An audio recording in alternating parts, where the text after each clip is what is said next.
Hello and welcome to Focus on Liberia. You are watching Roundtable Africa. I am Sekou Kele, your host, and I'm very happy to bring you this edition of our broadcast. Today we are discussing a very important topic. It is Sudan military takeover. Is this the end of a civilian revolution? And I'm discussing this topic today in studio as usual with my co-host and the FOL West African correspondent, Edward Amara. Amara, welcome to the studio. Thank you very much, Mr. Sir. And I also join you in welcoming our wider listeners across the globe. We hope that we have a fruitful analytical discussion today. Yes, today we are discussing a very important topic, Edward Amara, Sudan's military takeover, another coup d'etat in North Africa.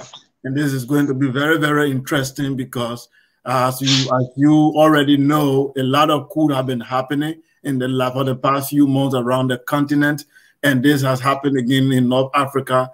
And we want to discuss it to see what it will mean to Africans and to the Sudanese people. But before we go on, as we always do, we want to get our latest news from around the continent from Edward Amara. Amara, what is happening beside the coup d'etat? What is happening around the continent? Africa always have news. Absolutely. Anyway, the issue in the Horn of Africa need not to be mentioned like Sudan because we are going to be diving in it deeply. But let us first go in the southern part of Africa. Drought hit Madagascar. Amnesty International Secretary Clement have warned. Drought have actually hit the southern Republic of Madagascar, and it is threatening the life of millions.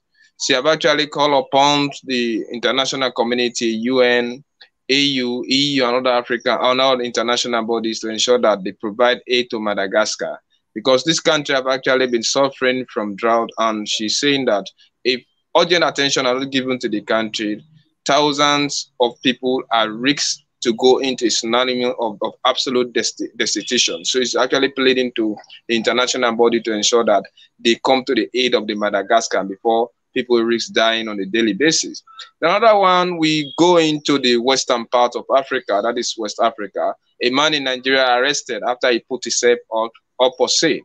A man in the northern state of Kano by the name of Aliyu Nandi Idris actually was arrested yesterday when he advertised himself on social media that he is willing to be bought for an amount of 20 million naira.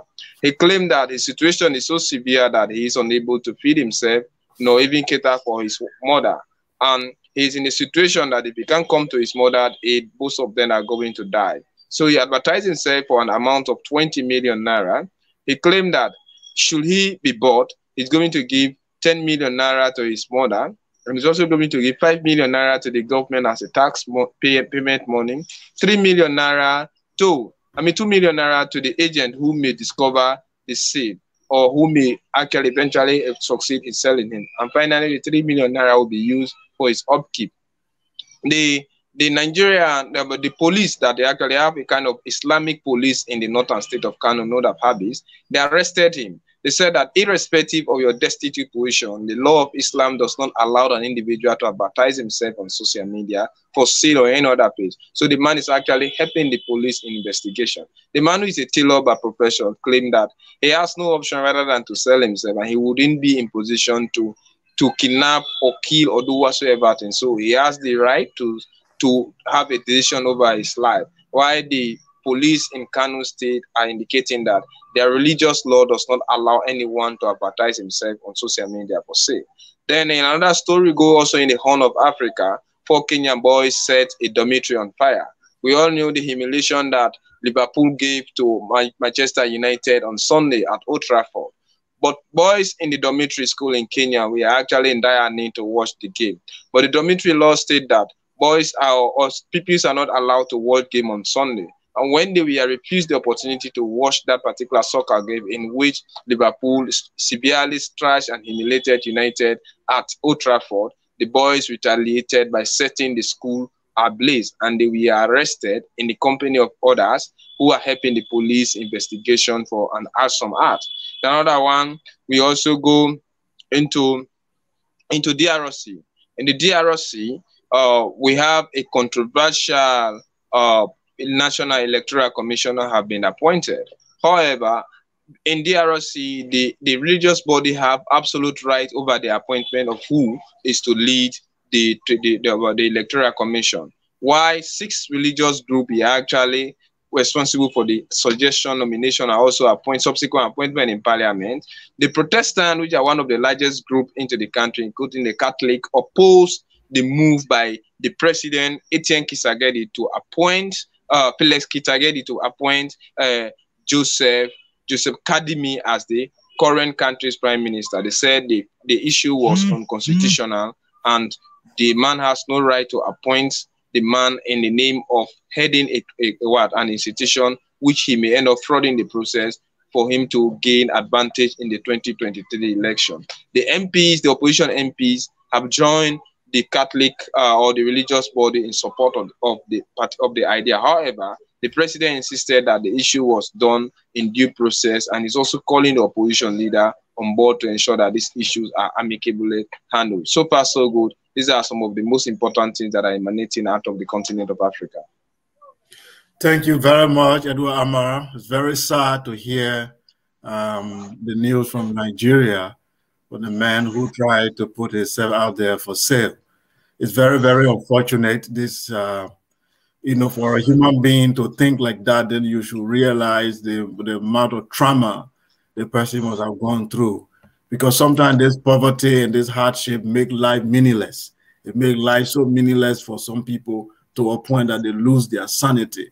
And that's what is happening there. And that's, instead of arresting him, I think the social welfare, psychologists, government, what they should be able to see to it that they help him instead of arresting him.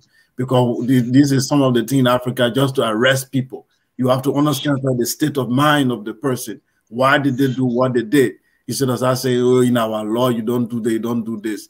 So that's just for that. Thank you very much, Edward Amara. A lot of great analysis there, news from around the continent. Now we go to our topic for the day. Sudan military takeover. Is this the end of the civilian revolution? Without wasting time, we'll take the first question here, Edward Amara. Why did the military seize power in Sudan? I was just watching BBC and I also listened to, there's an Indian channel called Gravitas. So there's a lady that I was making analysis of the whole issue. Whenever military take over in Africa, there are 3 things they will always mention. It's like a national anthem or the playbook of the dictator, they call it. They will say, 1, they will say corruption. They will blame the outgoing, the regime, the depot, they will accuse it of corruption. They will say mismanagement, which is all part of corruption. Then they will also say lack disunity. They want to unite the country and all that. The existing government is creating a lot of disunity among the people. So they will bring these things on board, and then these are the same thing. It's the same thing we heard in Guinea. It's the same thing we hear in Mali and all that. So this general Abdul Fattah is saying that the country is the politicians are dividing the country, and there's a lot of racism going on. The most flimsy excuse ever for a military coup. He said that the civilian government is disuniting the people. There's a lot of racism going on. There's a lot of mismanagement going on. It's because of that he sacked the civilian government. So I want to hear your take on this. Is the excuse good enough, or are there other reasons why this military decided to end this brief civilian rule in Sudan? Oh, thank you very much. I think the excuse is being used as a blanket cover. However, if you carefully analyze the Sudanese situation, you will understand that Abdel Fattah did not actually sack the civilian government in the name of what he rightly said. But I think the pictures have been very clear over the months. In September, there was a solid attempted coup into the Sudan. And this same general and others said that they have foiled its coup. And those people could have been the supporters of the detained president, Omar al-Bashir. That was it. Then before this time, we have seen a lot of demonstration into the Sudan, probably a carefully orchestrated propaganda by these same military guys whom the pro-military people were asked to come on the street who claim to be civilians, demonstrating against the civilian-led government by Abdel Hamdok, claiming that he was incompetent and he's been corrupt, and the situation in Sudan has been totally mismanaged. They do not have the hope that whether the man in question have the political caliber to lead Sudan civilian revolution into something that should be peculiar compared to other Arab countries. These are some of the presentation. Then Mr. Fatal or Abdel Fatal actually came on to say that Sudan need a very strong leadership. And there are commotions, if not misunderstanding between the civilians and even within the army faction. So a man who himself as a weakling, Mr. Hamdok, is not in position, he's not the type of leader that the Sudanese people actually need to actually exonerate them from the yoke of corruption, dictatorial governance, and at the same time, a totally relegated society where people are in dire need. So he gave some of those excuses. Those were some of the excuses that they actually gave. But to me, it was just like a kind of a maneuver way of answering things in order for him to vent out what is exactly going on. Why did they take over? They took over because of certain things. We all know in 2019, through a popular demonstration in the name of bread or the staple, the three basic needs of people in Sudan, when we want that it could be like food. Okay, one of the three basic needs of human being was actually food. And Sudanese staple food is actually bread. So in 2019, there was a serious demonstration against Omar el-Bashir, and he was definitely ousted and arrested with chunk amount of dollars, millions of dollars into his home. And this man led the Sudan since 1989 to 2019, over 30 years he was in power. He corrupted the country, embezzled everything. The man is arrested, but he's actually supposed to face a kind of trial in The Hague. But the Sudanese government refused to extradite him to The Hague to face the ICC until they have a civilian government elected. Now, he's not the only person who actually mismanaged the Sudanese affairs, killed and destroyed the country economy. One of these leaders, Dagota, and this particular Fatal, we are the highly placed general into this thing. So should a civilian government take over the affairs of the Sudan or Sudanese people, they are definitely going to extradite Mr. al-Bashir to The Hague in the Netherlands. And if he's to be extradited to face the International Criminal Court of Justice for crimes against humanity, corruption, embezzlement, and mismanagement, even trying to, because he has a lot of allegations against his life, he's definitely going to call this way. So when he's indicted by the ICC, a lot of heads are going to roll. Then Mr. Fatal, since the departure of al-Bashir on the helm of affairs, arguably he's the most powerful man into the Sudan. You have a civilian-led government by Hamdok, but he's overseeing the affairs. So it was a type of collaboration, civilian-led government. So now, this government term would have expired by next month. And the U.S. Special Envoy, Jeffrey Fledman, just left on Sunday when the coup d'etat happened on Monday.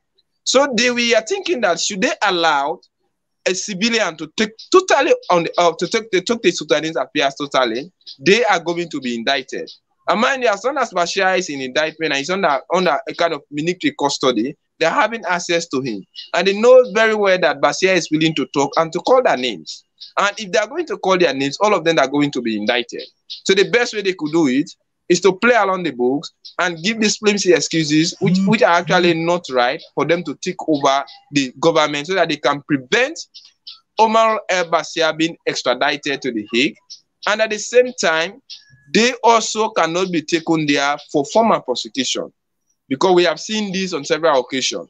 In the case of Sierra Leone, when ringleaders were tried, names were called. In the case of Liberia, still we are seeing names being called for trial. So they took over to prevent them being punished. And maybe similar incident like that happened in Egypt.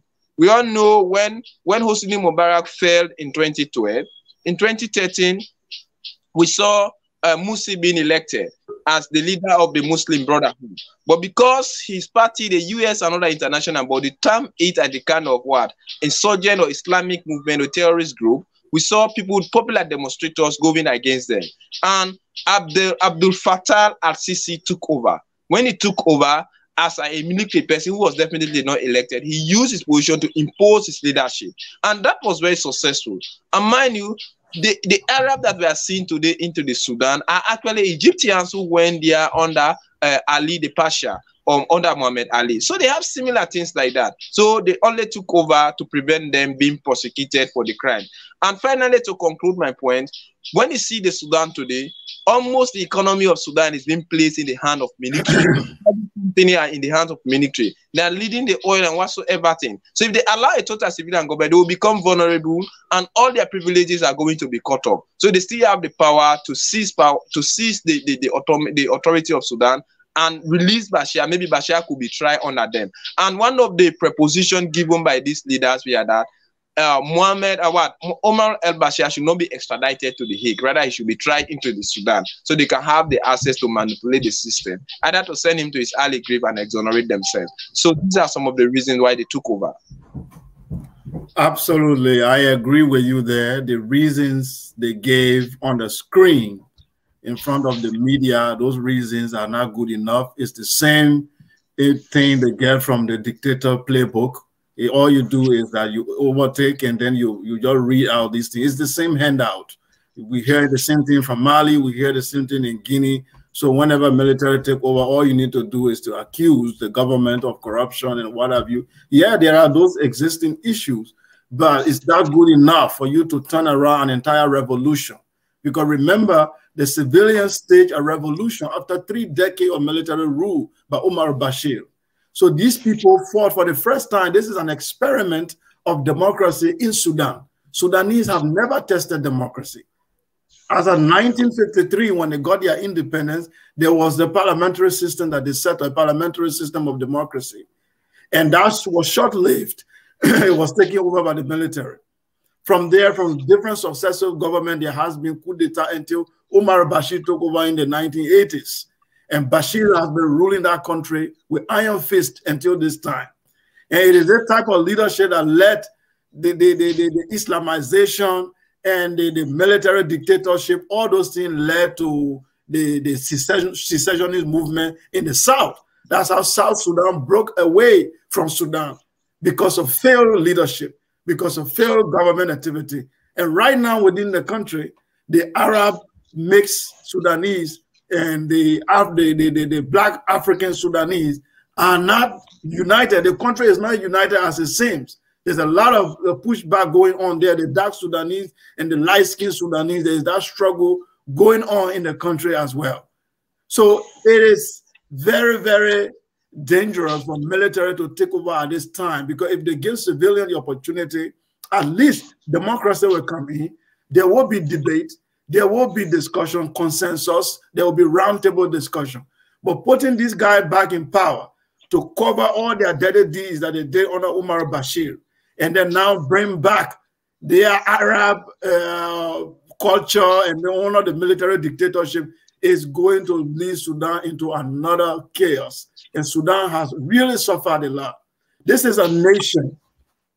Whenever I look at Sudan, really, I see the vanishing glory of Africa. Because for those who don't know, this Sudan that you are looking at today is the country that set the foundation of African civilization. By 21st century BC, this place you call Sudan was called Kerma. 2500 BC, Sudan already has civilization, already have a writing system, already have a formidable. There was no civilization in Greece, no civilization in Rome when Sudan began civilization. Some of the pharaohs that ruled in Egypt came from Sudan, the 25th dynasty to be specific. They were the Kushite dynasty that ruled.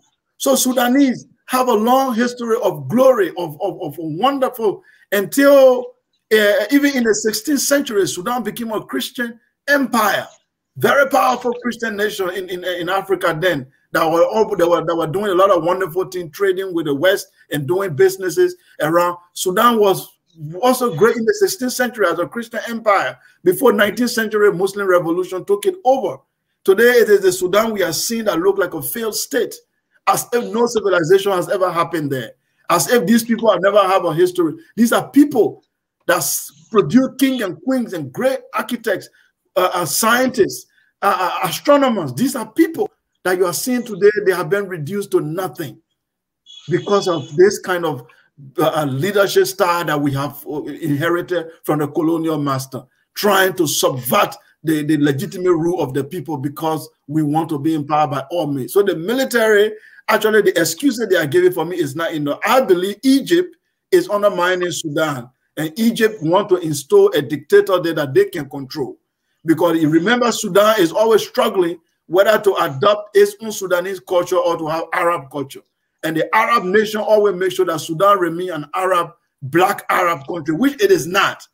Okay, so the Arabic system they are imposing on the people there has caused a lot of chaos because Sudan is not an Arab country, but they have Arabized the nation, just like we are speaking English today. That's how they speak Arabic, but they are not Arabs. So in the military there, they are all connected to Egypt. Most of the military personnel there are Egyptian puppets.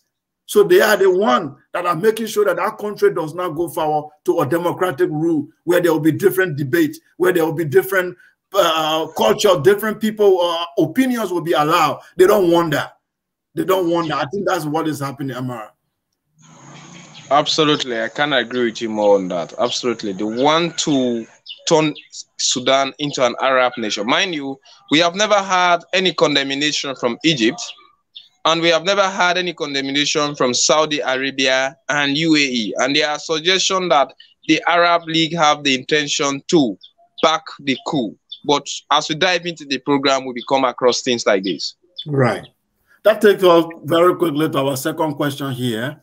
How different is the latest coup in Sudan from that of Guinea, Mali, Chad, and the ousted Omar al-Bashir, the country's long-time serving autocrat since 2019?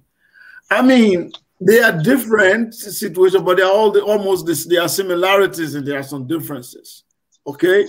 The similarity here is we see military always wanting to overthrow civilian rule whenever there's a little chaos in the country. They do not become part of the solution. They become part of the problem.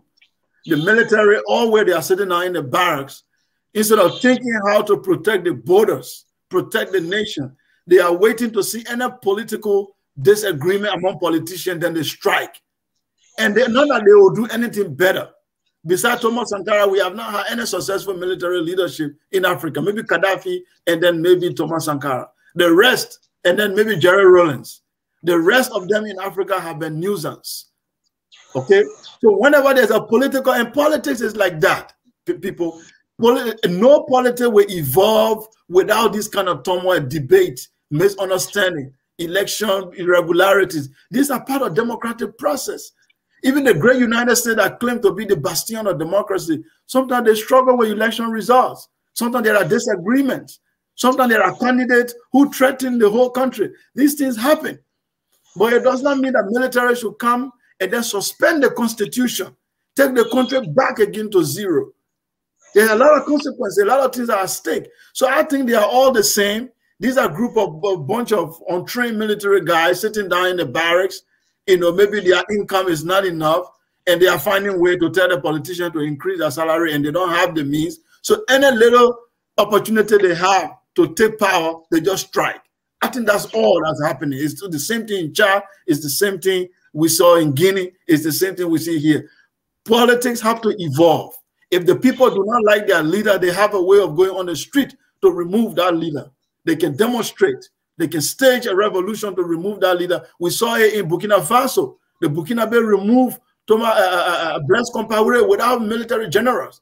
The people went on the street and removed him. So we don't need military generals to go remove president and take over and become worse than the president. What's your take, Amara? Because I think they are all the same. Yeah, thank you very much. They are all the same, but we're watching at how the general consensus of the coup. We take a common example in Guinea. We saw a coup happening over there. Of course, the same military guys in khaki uniform, they used the power of the barrel to seize power. However, you saw a lot of people embracing the coup d'etat because the people felt that they were living under an oppressive system which was deeply corrupt and so ethnically biased, and the system just lacked total leadership ethic. So that was why the coup d'etat in Guinea was highly embraced, and there was no demonstration against it. And instead of them condemning the military leaders, they were hate because they saw them as Moses. They saw them as saviors, thinking about the situation that they were going. Having knowing that, of course, it is wrong for military to take over, but I think they use Kwame Nkrumah quotation that when the people felt crushed by their own leaders, it is up to the military to come to their aid. So that was the system that was used in Guinea. That was why Mamadi was not afraid to use that particular quotation. You saw what's happening in Mali. Of course, Mali against IBK, Abubakar Keita, people lost hope and trust into IBK. The economic situation was deteriorating, and everybody started demonstrating. And he became involved into the parliamentary corruption and imposed on the people, parliamentarians that we are not elected, duly elected, but because he wants his party to have a return of a lot of people in parliament. And people demonstrated against him. He made a solid attempt to correct the situation, but it was too little, too late. Then we watch into Chad. Of course, Mohamed Idris and Patino, actually his dad lost, Idris Deby lost his life in the battlefront. But this one has been going on the battlefront for quite a long time. Unfortunately, he's lost his life to those rebels. That was how it was alleged. But only the military could give account of what happened.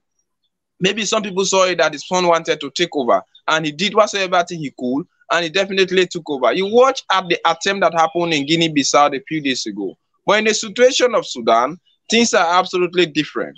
On the day of the coup, demonstrations are already into Sudan, and there was confrontation, and even there is, as I speak, the trade union, medical union, AU, and whosoever have absolutely are raging war against the Sudan. And even on the ground, everybody is taking bottles, stones, you talk about stick, burning tires. They are totally against the military move because they see them as a kind of corrupting. So we are watching at it here from that angle.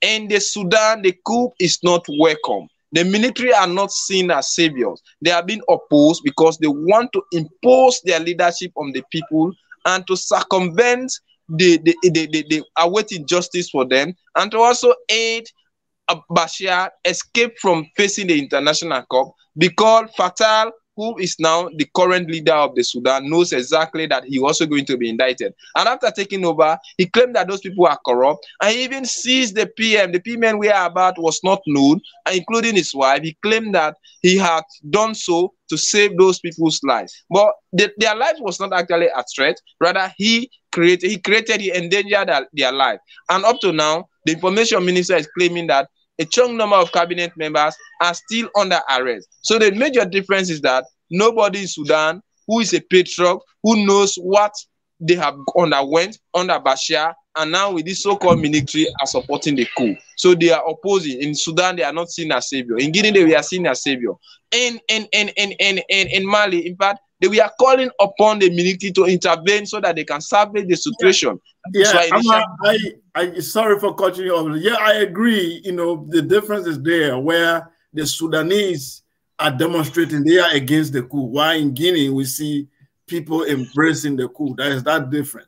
But here is the issue. The similarity I'm looking at here, can the medicine be worse than the sickness? So what we are looking at, can military who are proposing to be the medicine, and then are they not being worse than the sickness they are trying to eradicate, which is the Democrats or the civilian rule? So because for me, we all know very well at the end of the day, whether those embracing the coup or those against the coup, 99% of military coup in Africa, we know how it ends. The medicine become worse than the illness. So for me, that's why I say they are all the same, because it is the same guys that will just take over, do their own stealing, you know, take their own share of the national cake, and then that's it. So for me, they are the bad example on the continent, and that's the same to all the coup on the continent. Both of them are those that have been embraced. I consider them to be the same. They are medicine, as they are worse than the sickness they are trying to kill. Absolutely, absolutely. They are the same corrupt people. The only difference, as you rightly say, they have a lot of similarities. The only difference is the general situation of the ground. Because in this situation, they are definitely not what a savior. Because they are no different in fact, they are even worse than the regime that they want to replace. They are worse than the regime. That is why on day one, just after it was very amazing, and that is why Jeffrey Feltman, the U.S. envoy to the Sudan, was actually annoyed because he only left few hours after Sunday. He was actually there to patch affairs with the military. I think this thing was being sent for quite a long time because for Fatah to go on television and totally condemn Hamdok leadership, calling it a weakling, and he's not a strong man to lead the Sudan, meaning he has the intention to take over the leadership of the country. He was there to patch this situation with the notion that everything had been patched up. Now, unfortunately, when he left, few hours later, it was announced that they have taken over. Mind you, as you rightly said,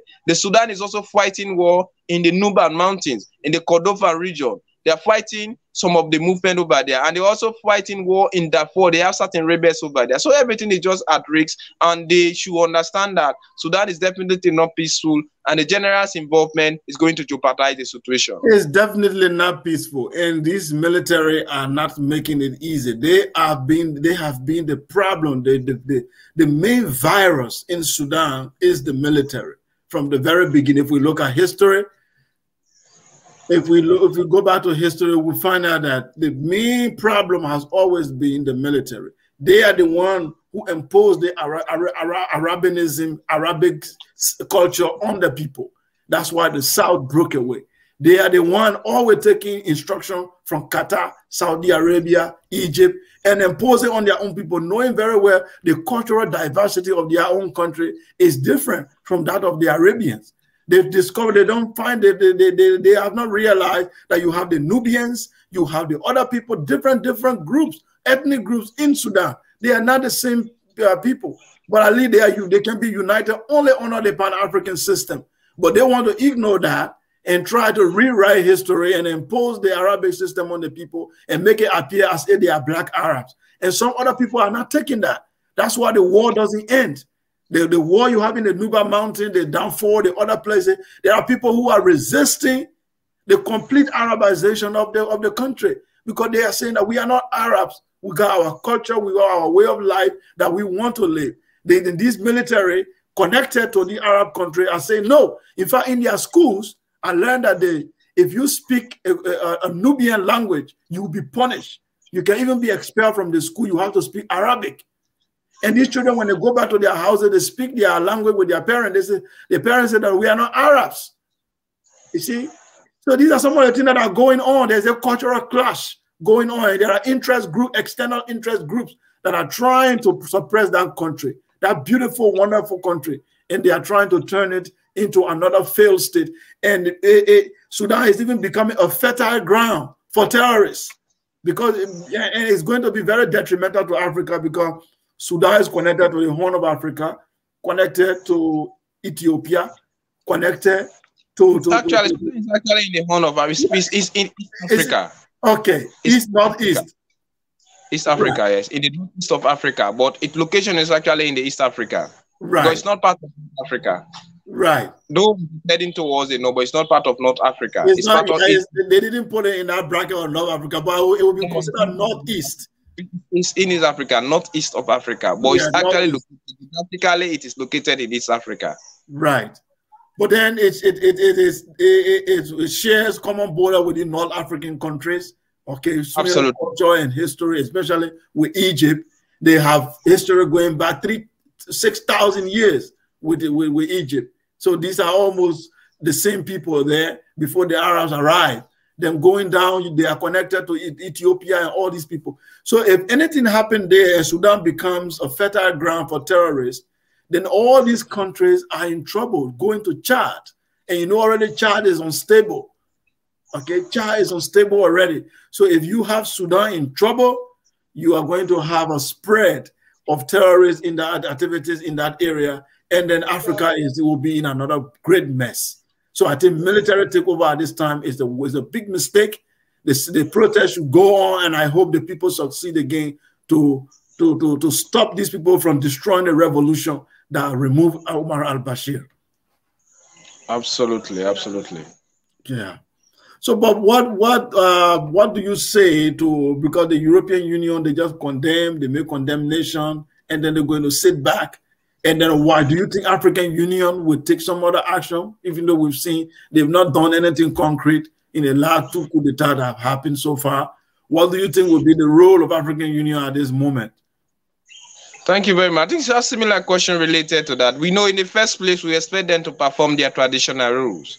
Their traditional rule is first to condemn and at the same time suspend. And I think that the European Union have condemned the coup and called for an immediate reinstitution of a civilian-led regime and also to install Mr. Hamdok in power. Of course, the US have condemned and UN has also condemned, and World Bank is also threatening. The AU, which is the African Union, have gone ahead to condemn the coup and even suspended the Sudan from any activities and clearly tell the military that they want a civilian-led regime. And the US, which of course was in part based on Jeffrey Feltman's arrangement, they have around $700 million that would have actually been given to the Sudan. And in fact, they have called off the entire project, that they are not going to give any aid to the Sudan. And at the same time, World Bank actually had the intention to give some loan to the Sudan and also free Sudan, freeze some of the debt that Sudan actually owned to World Bank. They are saying because of the type of caliber of people that are in power, they are definitely not going to do it, because we are expecting them in the first place to be organizations that are actually proactive. And to me, I think the US knew exactly what was to happen into the Sudan, and Egypt knows something like that, because mind you, this special envoy of the US was actually in the Sudan on the eve of the coup d'etat on Sunday. Few hours later, he left when this coup d'etat took place, and he was actually doing a negotiation between the civilian-led regime and the military, because they sensed tension. And by November, this particular military led by, because Mr. Fatal is the most powerful military person, the most powerful person into the Sudan. So they were actually forcing him, or if not urging him, to ensure that he hand over power. And he thought he patched up things. So they sensed the tension, knew that the military were poised to doing that based on all the former precedent. So I think these guys only have their traditional role to perform. The traditional role is to condemn. However, in this situation, it is very dire, because the Arab League, we are sensing that the Arab League had the intention to support the Sudan. But they cannot maneuver out of this process when almost everybody is totally condemning them. And UAE, that is the United Arab Emirates, and Saudi Arabia are yet to comment, but they are a strong ally of the US, and the US are opposing this thing. So if the US definitely opposing this thing, I wonder where will they generate their support. So we are seeing, in fact, the United Nations Security Council made up of what? Of, you think about Russia, China, Great Britain, France, and the United States. They actually had a meeting yesterday, and they are yet to come out with a kind of firm statement on it. But what do you expect? At the end of the day, you may see that France, the United States, and America will take one line, and China and probably Russia will go into another line. And this is also produced because the Sudan is very wealthy also. You may see China and Russia may want to use this condition to become involved into the Sudan and try to do certain investment in that. We saw that happening in Asia when the Tagmador, that is the military of Burma or Myanmar, took over. They kicked out San Suu Kyi. Everybody condemned them. You saw China and Russia doing solid business with them, and they survived. So fear is emanating everywhere because of those things. So we should be on the wall and see how these guys can play their role. But we expect solid condemnation to them. And if ever the military, they have to succeed for the military to hand over power, then it should be solid instead of just relying on wording. It shouldn't be, sanctions should be placed and they should be implemented immediately. But mind you, without military action against those guys, they are not willing to leave because they believe that other military have succeeded. And we kind of greedy countries like Russia, greedy countries like China, who want to do investment at all costs for their own selfish desire, they can support the military. At the end of the day, we survive. And these guys are very wealthy. They know the Sudan. All the economy of Sudan is placed in the hand of the military. So they are not only military officers, but they know the administration of the country. Thank you very much, Edward Amara. And we will take a short break round and we'll be back in a few minutes. Please don't go away. When we come back, we have 3 more questions to discuss under this topic. At Focus on Liberia, we discuss everything Liberia, from education to politics, arts and culture, entertainment, agriculture, history, religion, family, and technology. Focus on Liberia uncovers and showcases the best of Liberia and shows the world the truth about Liberia. We educate, elevate, and promote all things Liberia. We conduct interviews, panel discussions, debates, and more.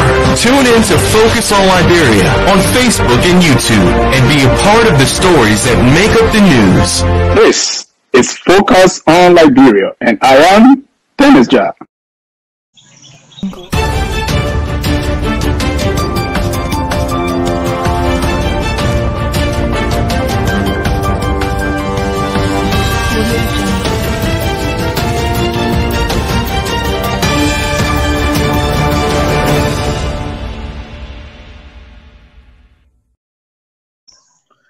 Thank you for watching Focus on Liberia, and you are listening to Roundtable Africa.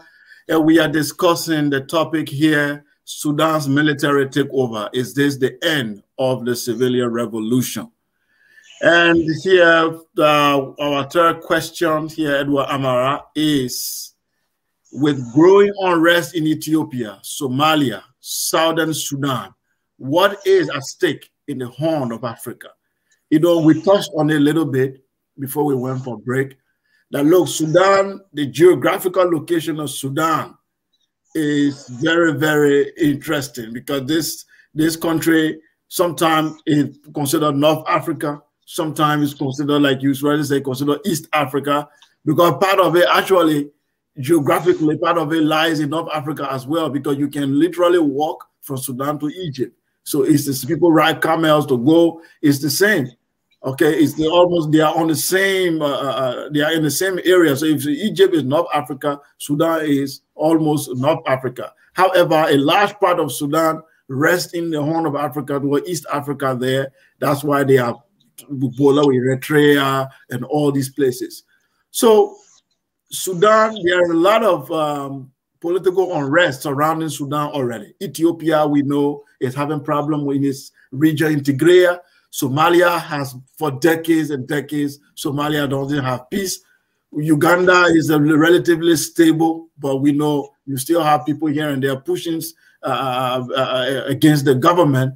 Then South Sudan, a new country that broke away from this Sudan, but then they too having some problem here and there.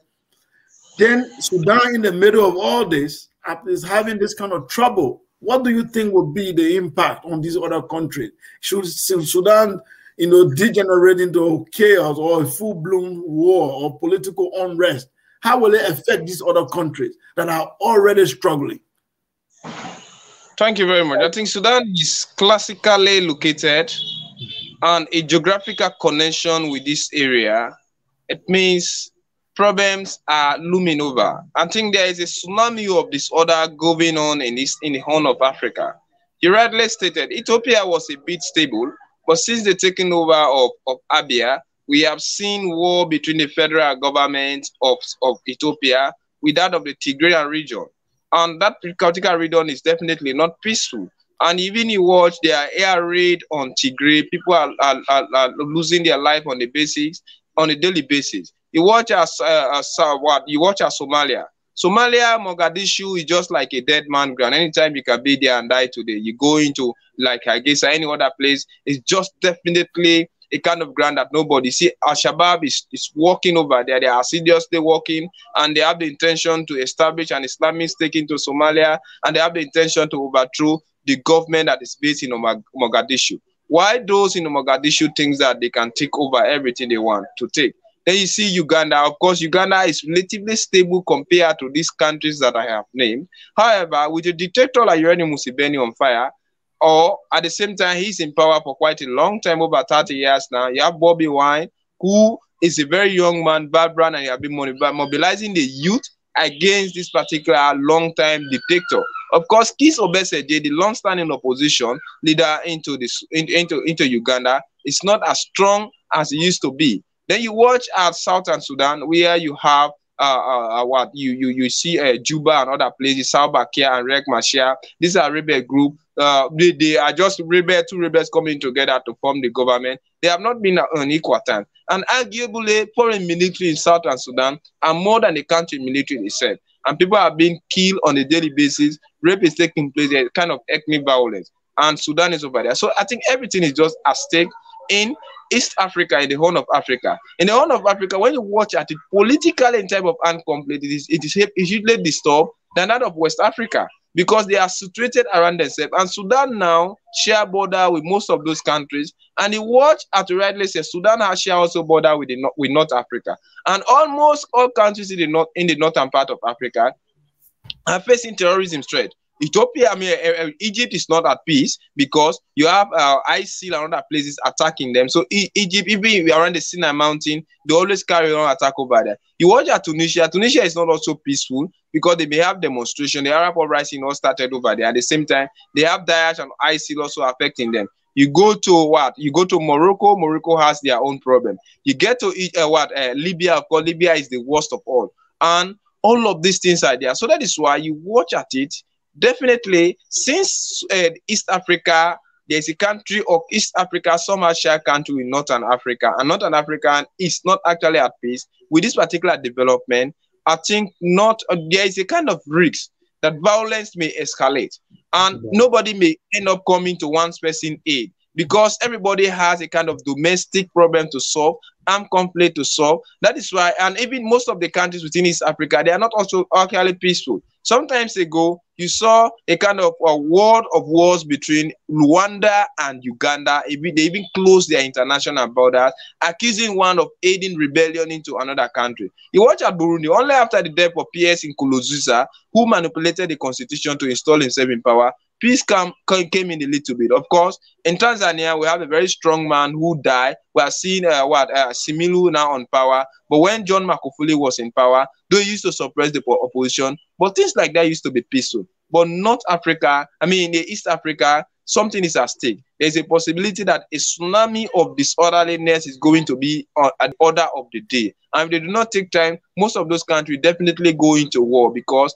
they have rebellions in the country, and they also have people who are terrorists, who are used with war. And Islam is also taking a very strong link over there. And most of those people are Arab related. You watch at Somalia have some Arab relation. You watch at Sudan that we are talking about, it's the same thing. So all of those things are, even most of those people, you see, you just watch at Eritrea, also not too much at peace with Tigray at the share border with, though Abiy has managed to make peace with Eritrea itself. After over 20 years, there was no phone communication between them. So then watch at the situation holistically. North Africa is on a brink. East Africa is on a brink of going into total armed conflict, just the way it is happening into the North today. The North is not peaceful, and I'm afraid, but the East also may be similar into that situation.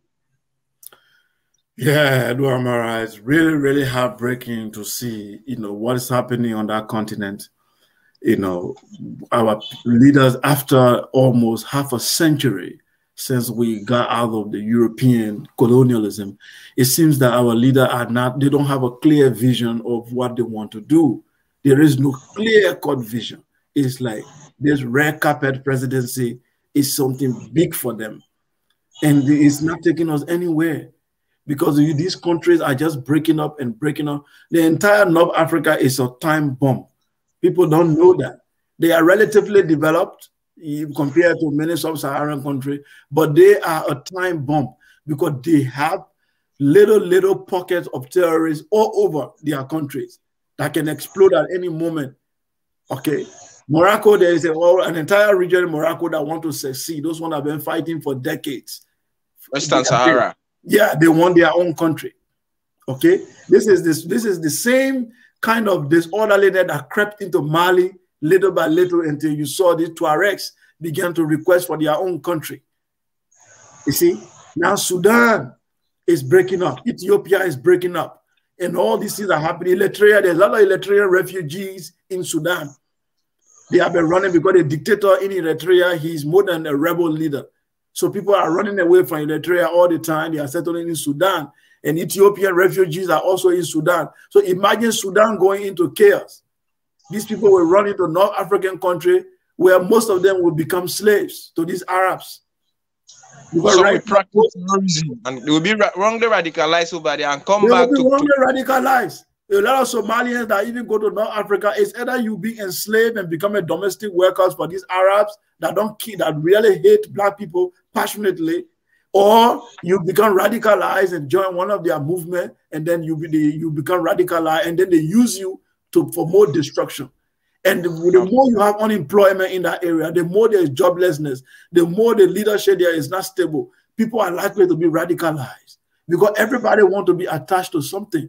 So if these terrorists, Mombasa, they have already been attacked by Al-Shabaab on Mombasa. Yeah, why you think Al-Shabaab is growing? Because they tell them, look, if you join our movement, we're going to create this vision, there's a idealistic Islamic state, and you will have freedom, there will be a lot of prosperity, and then the person joined the struggle. So this is the way they radicalize. It's spreading in the southern part of Africa. Today, they are destroying Ghana and Mozambique.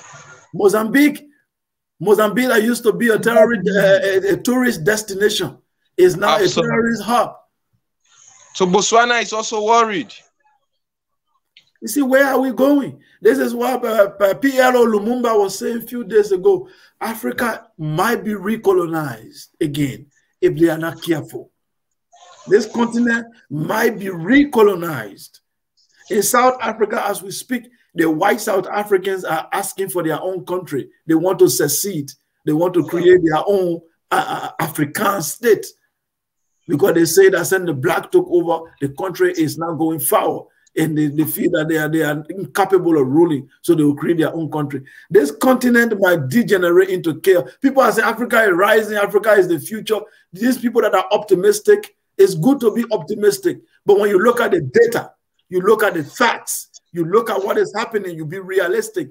The continent is going into hellhole. Okay? The continent is going to hell. There is nothing promising at this moment. There's nothing promising, Adwamara. So I believe if something is not done, Sudan will become Sudan is already a fertile ground. Okay, it's a fertile ground for terrorists. So as soon as Sudan break up, all the terrorists, the terrorists, they are just like mosquitoes. They look for dirty water and then they settle right there and start making eggs. So they like an unstable country. So when they see Sudan is breaking up, they will come there and start hiding and start recruiting. And they will start launching from there. And all these other countries will start breaking up into pieces. So Africa is in trouble. Somalia is already serving as a harbor for terrorists. Yeah. And that is why they are infecting Kenya. They are infecting Mozambique. So Kenya.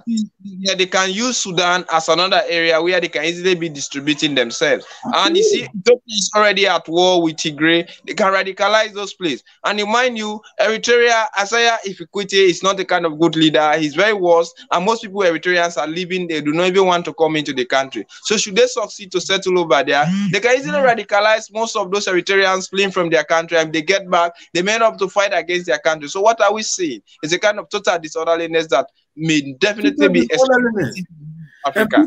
And people don't realize there are people who live in a relatively peaceful zone. They think that this thing doesn't affect them. If you're in Liberia, Sierra Leone, or certain part, you say, well, we don't have terrorists to our border or to our gate. No, it's coming. It's like when slavery started, it started from North Africa coming, and then they came in, and then until the entire continent was swallowed up. It's coming. It's coming. It's going to affect every corner of Africa. Nobody will be safe. From North Africa, it came into Mali. Now we are seeing Burkina Faso being affected. Burkina Faso share border with Ivory Coast. Ivory Coast share border with Liberia. Liberia share border with Sierra Leone and that of Guinea. So we are all at risk. It's a big risk. So if there is no peace and security, there is no governance, there is no, these things are likely to happen, and the continent is going to. And let me tell you, a blown out war or an outright war is better than this little war that you see that take long and decades. Like Somalia, you know why Somalia was destroyed? It's not like every day they are having a full blown out war, but it's a little attack. Little attack. It weakened the state, it weakened the governance system, It weakens all the institutions. At the end of the day, you have a failed state. That's what happened to Nigeria. As long as Boko Haram keep attacking little by little, the Nigerian Federation is beginning to be threatened. And like you have now the Eastern people saying they want their Biafra. The West say they want their Odudua. That's how the country begin to disintegrate. Then the nepotism began to come in, corruption began to grow. Then you see the country disintegrate gradually until it become a failed state.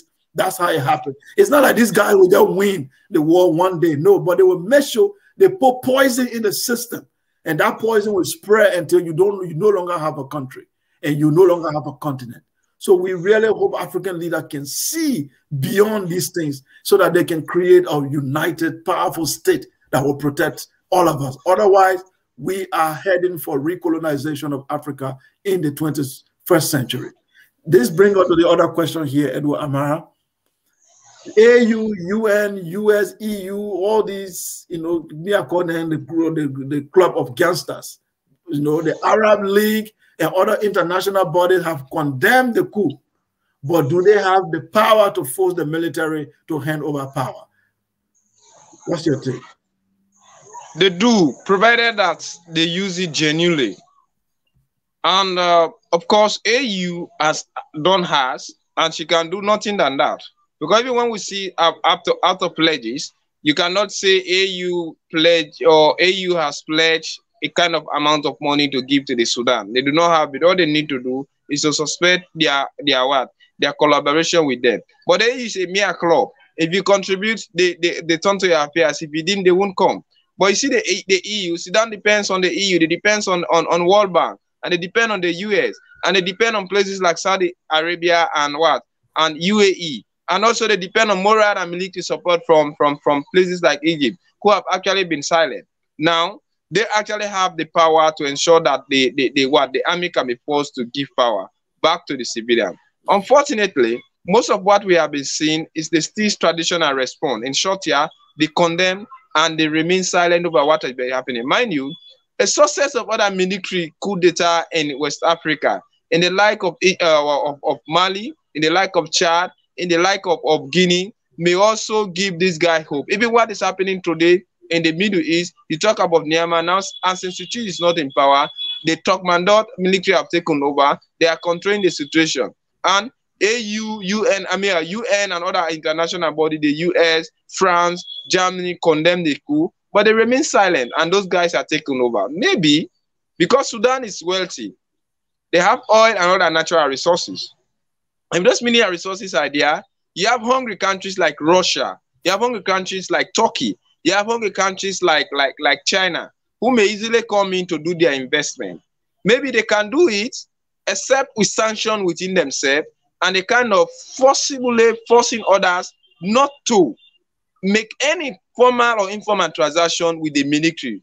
On that, they may succeed. But if rely on that particular traditional condemnation, sitting down back, condemning that we are not going to support you, and allow others to infiltrate into the country, I am afraid I have to confess that this is the end of the civilian-led revolution. The military is going to take over, and al-Bashir may be set free, or if not given minimum punishment, at the end of the day, he will be released as a statesman, because that is the intention of the military. They don't want to be brought to justice. And if Bashir can be taken to The Hague, a lot of heads are going to rule. Mind you, he was their former boss. And even in 2019, demonstration after al-Bashir arrest also named people like Fatal and Dogalo, who were the ringleaders. They killed a lot of civilians, and they're also afraid. They don't want to be indicted. Their assets will be free. All the communists that they are holding to, they are going to be free. So this guy have the money, they have the connection, and whatsoever thing. I think the international community have the power, provided that they do it genuinely. Maybe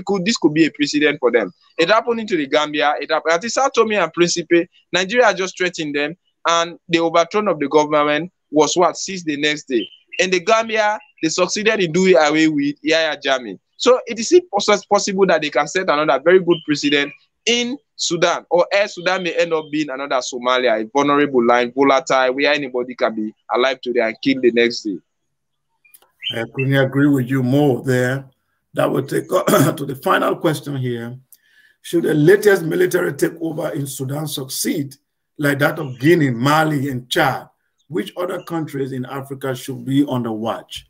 Now, I'm not trying to be a prophet here or a seer, but experience tells me if the Sudan coup d'etat, if it holds eventually and these guys remain in power, from now to January, you should expect 1 or 2 coup attempt or successful coup in Africa.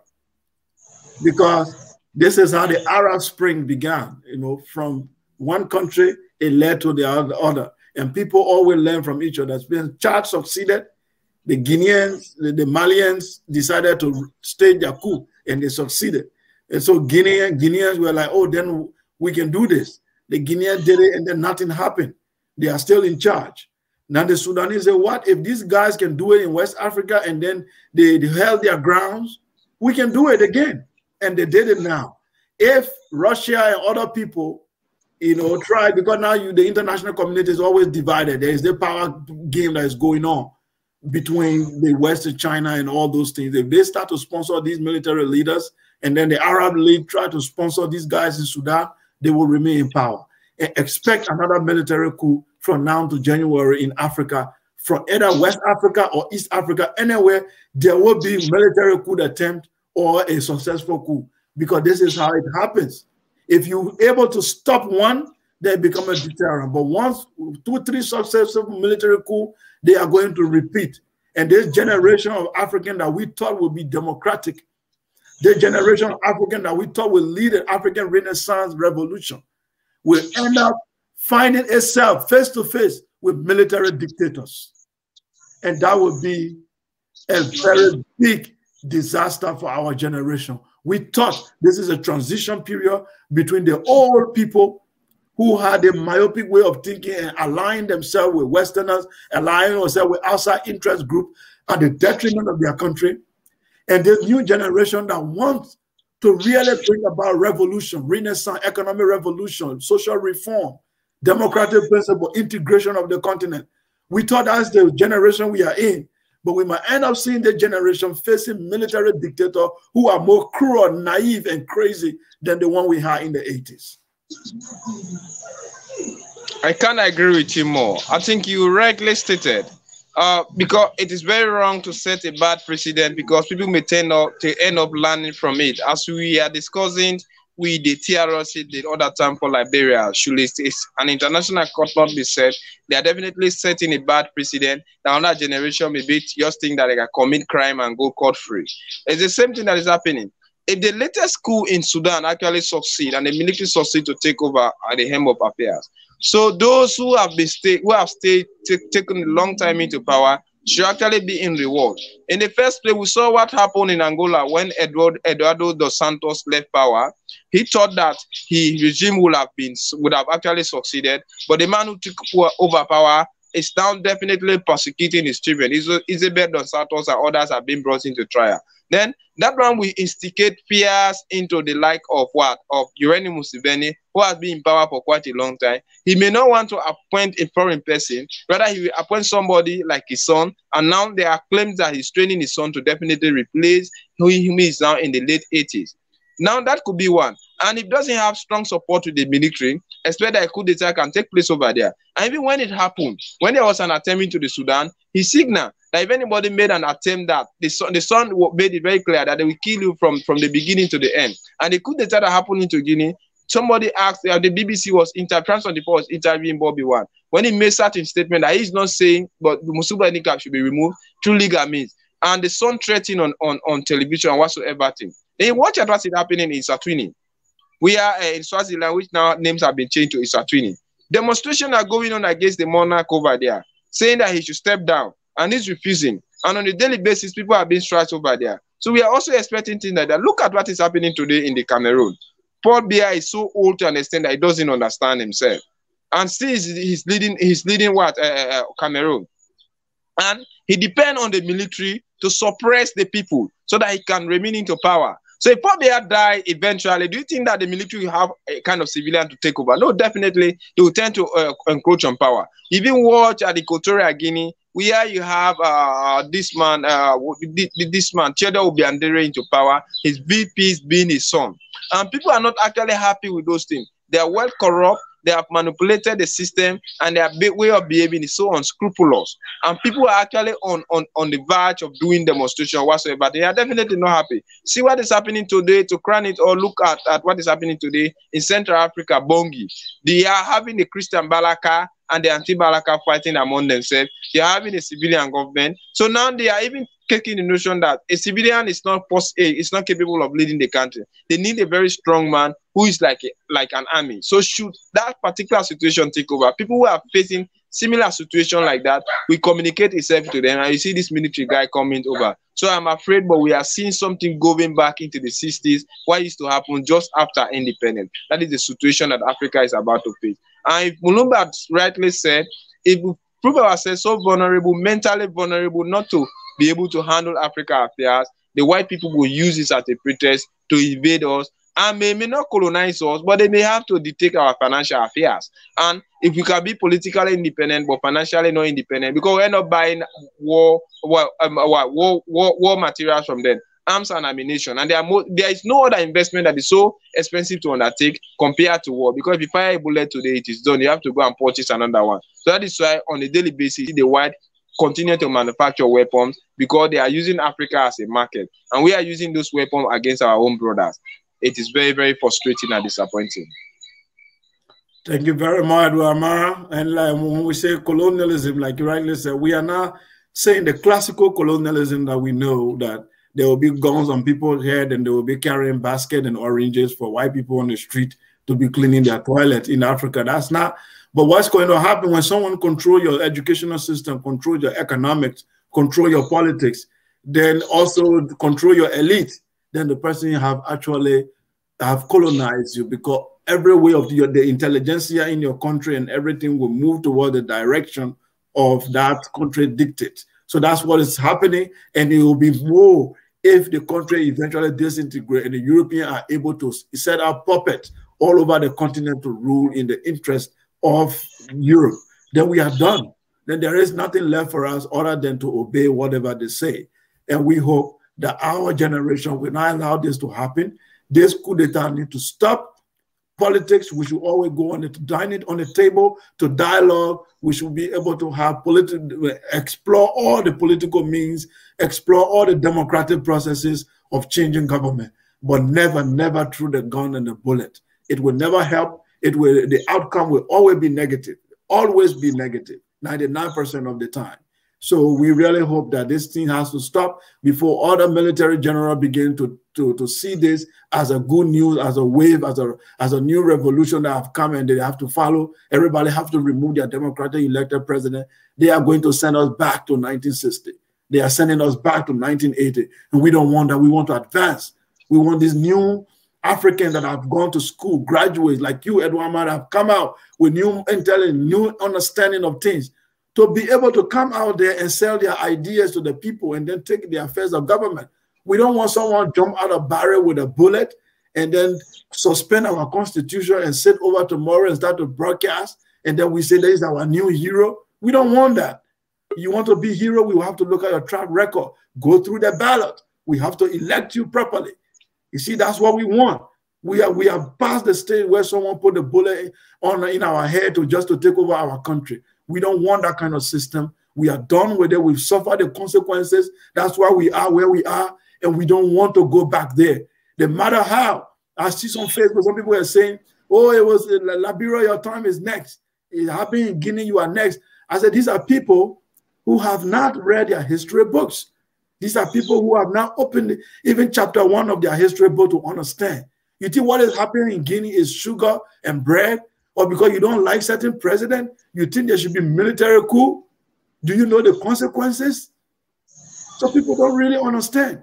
We have to remove our leader through the ballot and not through the bullet. So Edward Amara, your closing statement. Thank you very much. I think we were calling upon AU, UN, EU, and all other key players. Like our former president, like Obasanjo. You talk about Festus Maha. You talk about the former chair lady of AU, Igozana Dlamini Zuma. You talk about the like of Thabo Mbeki. Then a lot of others who actually know what it used to be, to come on board, at least try to do a negotiation. The African Union said this issue can only be sorted out through dialogue and consensus. But the dialogue and consensus should not be to allow the military to continue leading, or else a very bad precedent is going to be set. Another country's military may definitely take over because of what is happening today, because they have the gun and they think that one of the means to get power is through the barrel.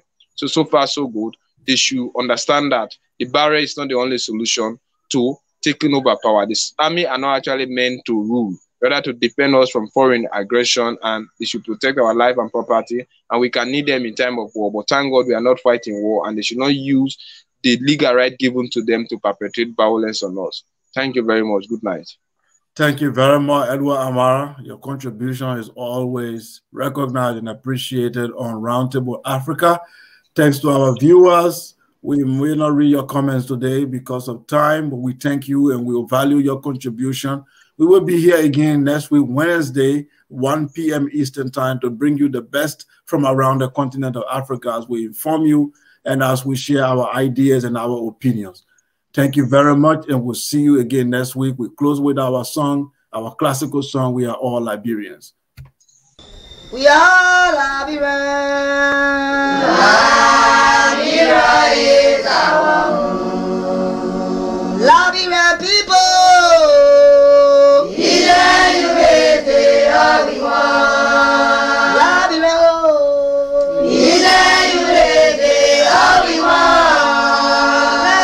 Liberia.